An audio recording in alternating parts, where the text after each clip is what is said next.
Hello everyone, my next topic is fracture. The definition of fracture is very simple. When the continuity of a bone is lost, then it is called as fracture. So next is classification.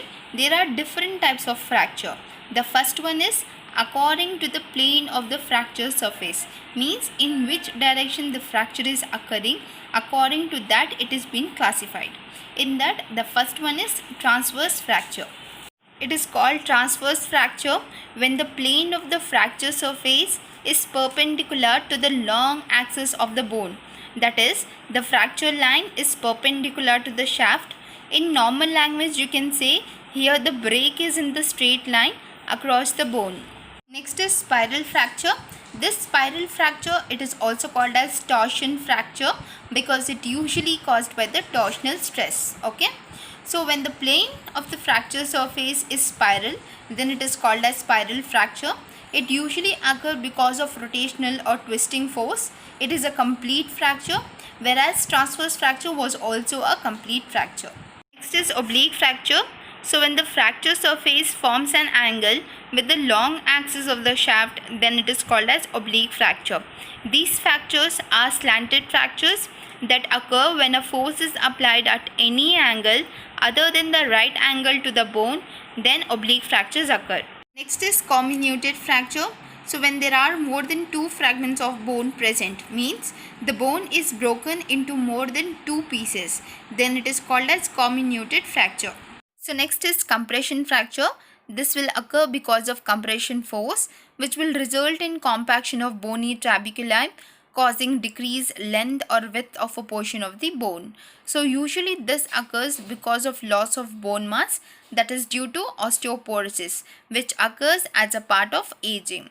So during this, even a fall, cough or lifting a heavy object, all this will result in compression fracture. So now coming to the next type of classification. So under this we have simple fracture and compound fracture. First let us know what simple fracture is. Simple fracture, it is also called as closed fracture because here the fracture surface will not communicate with the exterior through the skin or through the mucous membrane. Here the overlying skin is not broken and the bone is not exposed to the air. There is only fracture of the bone without damage to the surrounding tissue or breaking of the skin. So next is compound fracture, which is also called as open fracture because in this there is communication between the fracture surface and the exterior through the skin or through the mucous membrane. This will occur in two ways. The first is trauma, which will cause the fracture and also causes soft tissue injury, break of the skin or mucous membrane, so that the fracture surface will communicate with the exterior. So this type of fracture is called as external compound fracture. So in the next one, the fracture has already occurred because of some reason, like it may be due to fall. Then the sharp end of the fracture fragment will penetrate through the overlying soft tissue and the skin, and then there is communication between the fracture surface of the bone to the exterior. Then it is called as internal compound fracture because the source of exposure to the exterior lies internally. So now coming to the next type of classification, which is based on the cause of the fracture. So here first we have traumatic fracture. Here fracture occurs because of some trauma. The second one is pathological fracture. Here fracture is occurring in the bone at an area of weakness which is caused by pathological process, example tumor, infection, metabolic bone disease, etc. The next one is stress fracture, where the fracture is occurring due to repeated stress, often because of overuse. Now coming to the next type of classification, which is based on the number of the fracture which has occurred. The first one is single fracture. Here there is only one fracture which has occurred in the bone. The next one is multiple fracture. So here there are more than one fracture which has occurred either in the same bone or in the different bones. Now coming to the next type of classification. In this we have complete fracture, where the whole thickness of the bone is discontinued, means fracture has occurred to the whole thickness of the bone. In this we have impacted and non-impacted. In impacted, when one fragment gets impacted, means is in contact into another, either straight or angular. Next is non-impact. In this, the fractured fragments will remain separate. Under this, we have undisplaced fracture and displaced fracture.